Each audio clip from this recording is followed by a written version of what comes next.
ফিলিস্তিনে নিরস্ত্র মানুষের উপর গত 17 মাস ধরে চালানো ইতিহাসের নির্মম গণহত্যার প্রতিবাদ।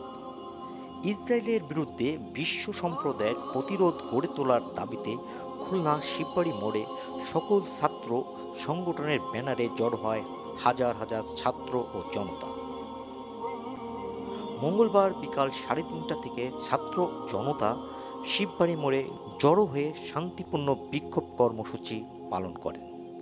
এ সময় আইন শৃঙ্খলা ও যৌথ বাহিনী নিরাপত্তা বেষ্টনীতে অবস্থান নেয়।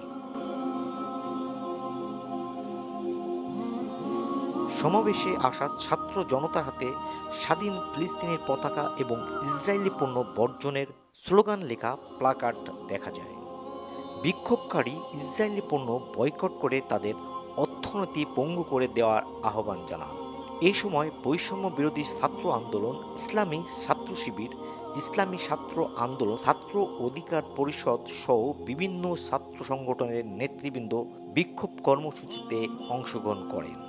নগরীর বিভিন্ন এলাকা ও স্কুল, কলেজ, বিশ্ববিদ্যালয় ও পাড়া মহল্লা থেকে খণ্ড খণ্ড বিক্ষোভ মিছিল বের হয়ে নগরীর শিববাড়ি মোড়ে এসে জমায়েত হয়। এরপর সেখানে সমাবেশ করে তৌহিদি জনতা।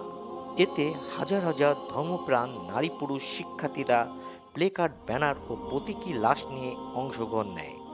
বিশ্ব মুসলিম জাগ্রত হওয়ার পাশাপাশি ইসরায়েলি পণ্য বয়কটের আহ্বান জানান।